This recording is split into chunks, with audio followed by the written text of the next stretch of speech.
I'm in love with the good life. Can't give it up. Make it to the top. Keep climbing. I wanna live it up. The good life. I'm coming up. I'm coming up. The good life. Good life. Oh, good life. Good life. Good life. Boom, coming in hot, Chinchy. How we doing, brother? Dude, got good news this morning. We woke up to. What do you got? My niece Amaya gets this thing. Congratulations to one of our 2 students of the month of January. Amaya listened to instruction very well, helps redirect her friends when they need extra support. She involves everyone during play and participates very nicely during our circle times. All right, dude. That's because of Uncle Rich, baby. Yeah. Uncle Rich helps him out. Helps. Yeah, I don't know how. That's cool. That's awesome. It is, dude. Was this going on when you were your kids were young? She's 4.5 years old. She's already graduated from 3 schools. Like it's like 3. What grade is she in? Oh, she's nursery. No, wait, she's in 3B. Oh no, now she's up in 4C. I can't keep up. I don't understand. She graduates every 2 months from something. Scam. They're They're trying to just say, oh, look how good this school is. They got a graduations. Let's bring them back next year. They're just tapping into human behavior of the adults. Oh, tell me Scam. about that. Anyway, on a much darker note, very different. I'll tell you who's not going to get student of the week is Yasiel Puig. Was involved in a fight in a DR. That was one of the most frightening things. It was like watching like one of those melees that happen when like people get into fights at boxing matches. Like, yeah, dude, that was a brawl. Bro, you've been in brawls. That was a scary, like super scary looking fight. And he was right in the middle of it. And he hit a one guy with a haymaker. He came across he threw a right to the one dude and then another right. It was on like Donkey Kong.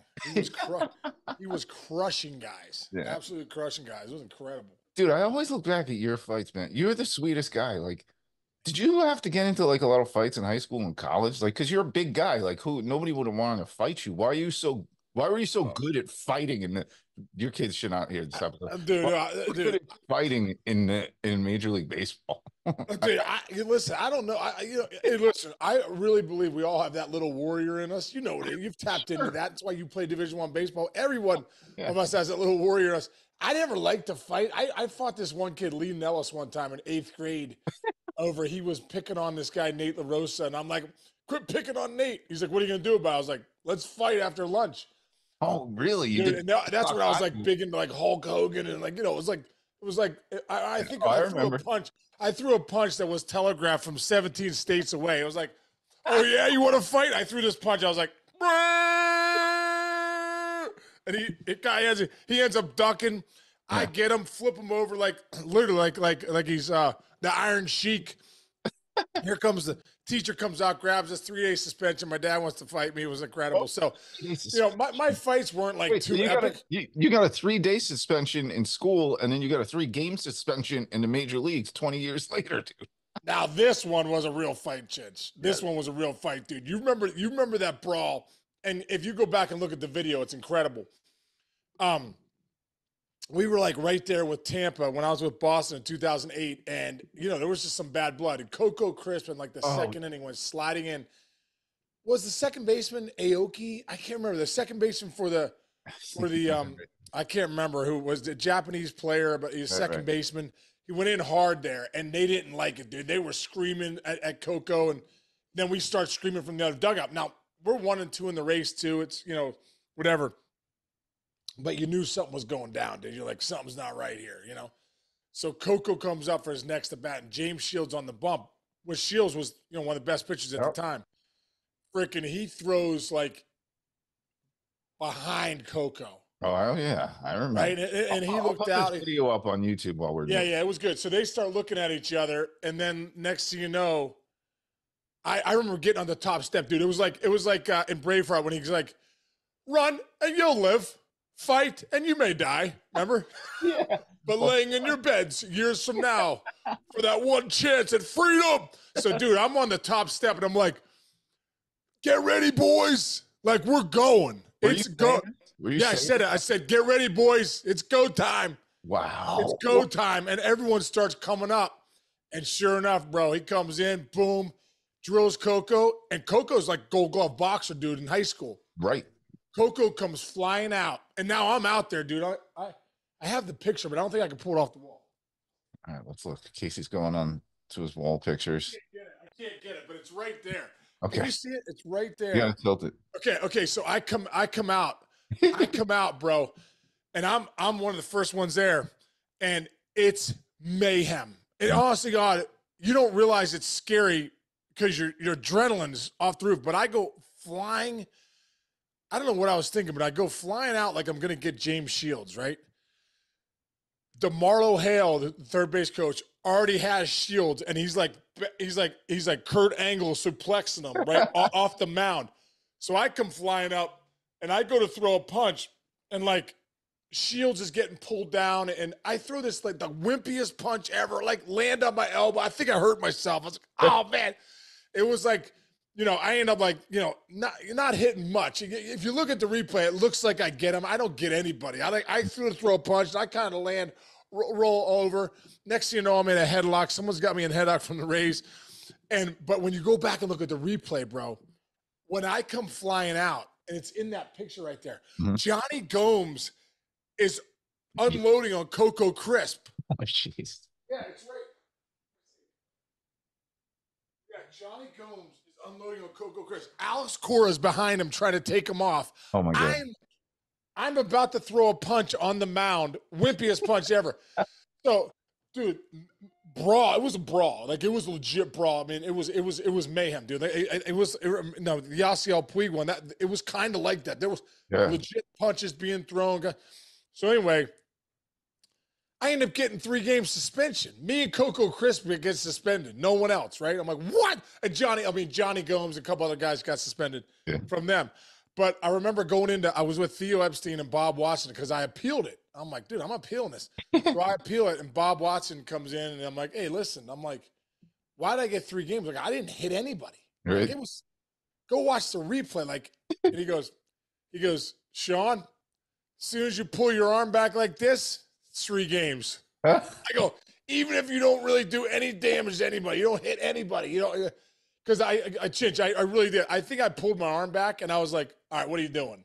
Right. Yeah. And then I was like, and it like didn't work out. But dude, one other brawl I was in really quick. Let's go. I love it. Adam Dunn, dude. When Dunner was first called to the big leagues, all he wanted to do was crush catchers. That's all he wanted to do, like crush catchers.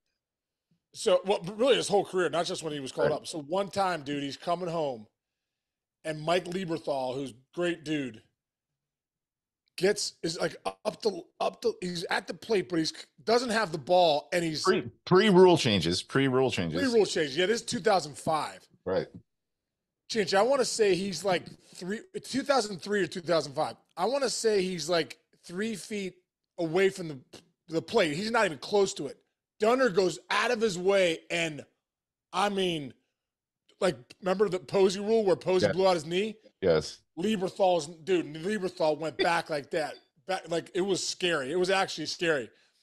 And I was like, oh man, that's not good. Like, you don't really condone that at all. You know what I mean? But like Dunner was just, like I said, Dunner was looking to get anybody. He just loved it. Like, it was the football player in him. So dude, next at bat comes up. Carlos Silva throws in at Dunner, nothing. Then he throws behind him. Ooh. Well, Dunner does the cardinal rule. It's like, if you're going to go, you got to go.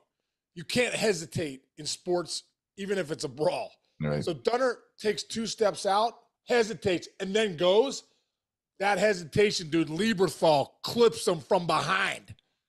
Tackles, Dunner goes down. Now I'm out there again like William Wallace. I'm first guy out there. Here I go.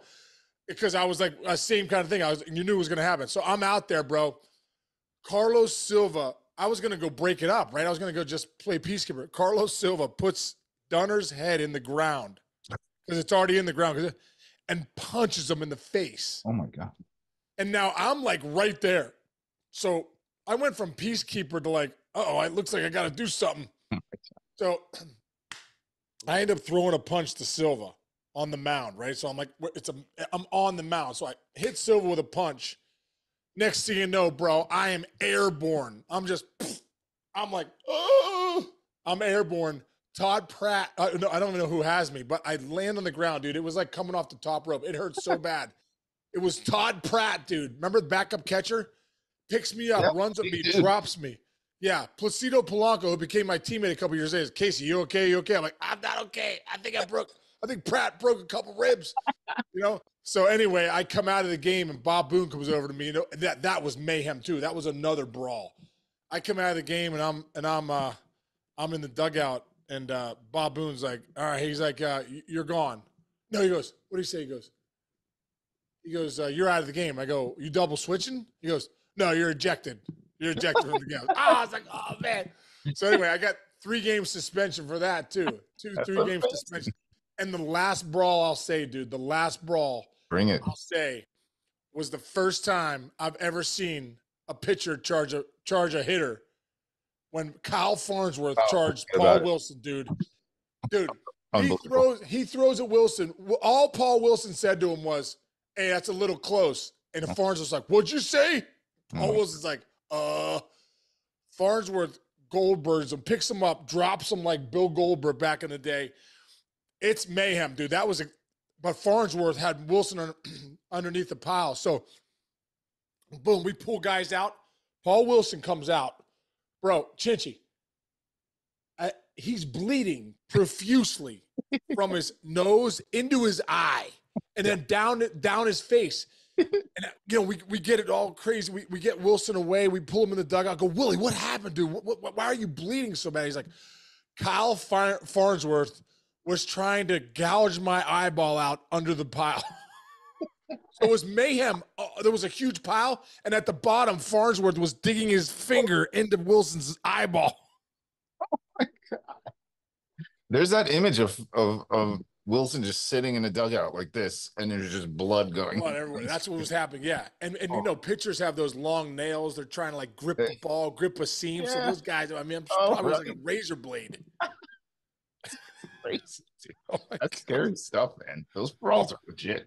And Puig was right up there. Whoa, that fight in the DR was right up there with anything I've ever seen. That was in Venezuela. I think that was in Venezuela. Okay, yeah. That's right. Dude, that was a brawl.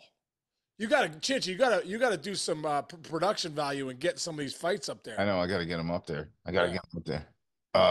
Unbelievable. Holy cow. All right, so there's one quick news story. Let's get in there because I have a question for you. Yeah. Joc Pederson signs with the Dbacks. Joc, 20 homer a year guy. They call him playoff Joc or whatever they call him, or something like that. Now, my question is though, they do? Is that a nickname? Something like that. You just make that up. Is that Chinch's nickname for Joc Pederson?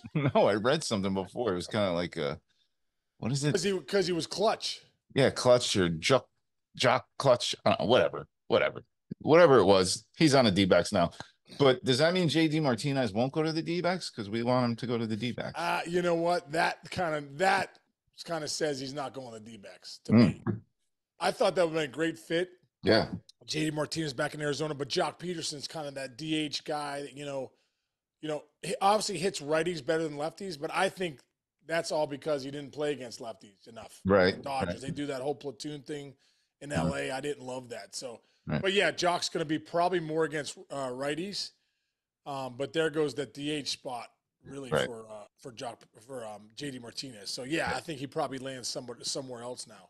I think that's a nice pickup though for the D-backs. Gives you another veteran bat, lefty, big juice off the bench, not off the bench, lefty off the bench, and a guy that's gonna pound righties. Right. Yeah. No, it's good. I can say this out loud because he has said it on the air before, multiple times. But every time I hear Joc Pederson's name, I remind Harold went on here one day and he's like, "Man, first time I met Joc Pederson, I heard about this really athletic outfielder." And I thought he was a black guy. So he said, Harold said it. He's like, I've never seen a white guy named Joc Pederson before. I always thought that was funny. I texted Harold this morning. I'm like, whenever I hear Joc Pederson, that and when he did Harold say that to Joc on air? he said it to Joc, and he has said it on air on multiple like August nights on MLB Network before. That's great. The other thing, one other thing Harold said once, I'll never forget it, was we had Mike Trout in, and it was right before the MVP. Remember, it was between him and Miggy won the Triple Crown. Yeah. But everybody still was. A lot of people were going to vote for Trout. Harold told Mike Trout's mom was there. He goes, "Your son doesn't deserve the MVP. It should go to Miggy Cabrera." And That's what Harold said to his mom, to Mike Trout's mom. Mike's getting makeup, and they were standing. You know, everybody kind of hangs out. Yeah. And she's like, "Okay, Harold. Well, I don't really agree with that." We all laugh. Like, that's Harold. He's the best. So good. Anyway, what do you got? You got a lot going on today, so we're gonna. Dude, I wanted to really quick. Okay. I wanted to bring up one more thing right here. Our man Travis Grubb's back at it, dude. Oh, there you go. This is the Reds one. Wow, dude, he's working. So Has he left it right house? here? 3-time. What do you put there? Reds Hall of Fame. 3-time All-Star. 302 at batting average. Nice, dude. But this is a 1-of-1 piece, bro. And, Bro, he actually and dude, like I said before, this is like 18 inches. Remember how I was putting it up against the other a regular bobblehead. Yeah, it's worth having the visual again. Yeah, because dude, so he has listen, a couple of his like early stages of these, so it's cool to see the final. dude, he's got his stuff's so cool. Travis Grubb, you can follow him on Instagram. Yeah. Let me see what he is on Instagram. Sorry, Trav. 18-inch bobblehead. Look at this. 1-of-1, 18-inch bobblehead. So this is how big this thing is, dude. I know, yeah. This is a one-of-1 Reds bobblehead. That's crazy. So you can see how big it is. This thing, dude, he makes this thing with 3D imaging. I think we've talked about it before, but it's incredible. These are one of kind pieces. But I'm auctioning this off for my charity, the Miracle League at the South Hills. And if you go to handbid.com, it's an app, or download the Handbid app, HANDBID app, and you go to Miracle Bash. That's the Miracle League of the South Hills. It'll say, where do you want to go? Miracle Bash. You can bid on this. Awesome. I don't know what the bidding is going to go for, but I know I paid a good bid for this. And also, Travis gave a lot of his time for this too, so he can give us a good deal. So this is all for our Miracle League of the South Hills kids, where we have over 400 special needs kids we serve. But this is an incredible piece. It's a 1-of-1. Dude, it's artwork. This is a 1-of-1. That's the bottom line. And for all you collectors out there, I'm a collector too. I kind of want to keep this piece, but I'm going to auction it off because it's so unique. And Travis does such great work. Excellent. And just fired up. So go to handbid.com or download the Handbid app. Go to Miracle Bash and you can bid on this. I'm going to get it up there today or tomorrow. All right, good. I'll put that in a link to our show. Could you? Yeah, that'd be great, Chinchy. Okay, man, great. Yeah, and we're gonna have tons of good items up there already on the Handbid app. So anyone wants to go up there, I just put a Andy Pettit ball up, Don Mattingly ball. There's some other good styles. I'm waiting for Vetter to get back from Hawaii. I'm like, come on, Ed, send me some another ukulele. Yeah. That's so cool, man. All right, great, dude. So okay, love you, Chinchy. Love you, buddy. Have a great rest of the day, brother. And everyone out there, thanks for listening. Have a great weekend. What are you doing this weekend, bro? Anything? Everybody was sick last weekend, so like my family is coming over on Sunday before the games and gonna do like a little birthday party for me. It's a week later, but it's good. I get an extra. Great, dude. Hey, it's Chinch's birthday all month. Let's go. Yeah. Dude. Hey, also too, it's 60 degrees and sunny here in Pittsburgh. Very strange here. Sunny. Are you same there in Jersey? Yes. Jersey, Long Island, bro. Come on. Global. Oh, you know what I'm saying. Long Island. You know it's all the same. All right, bro. All right, buddy. I know people from Long Island don't like that. Love you, man. Dude, I spelled Cincinnati wrong in one of my tweets yesterday. Oh, dude, not good. Major apology to all those in the Queen City. You can't spell Cincinnati wrong. No. Cincinnati people don't like that. They did not like that. What'd you do? You forgot an N? I either put an N in the wrong. I think I did the N on the first part instead of the second part. Or something. Win or learn, bro. Win or learn. You learn. You never do that again. Don't get bitter, get better, right? Don't get bitter, get better. Right? Love you, brother. See you guys. Have a great weekend, everybody.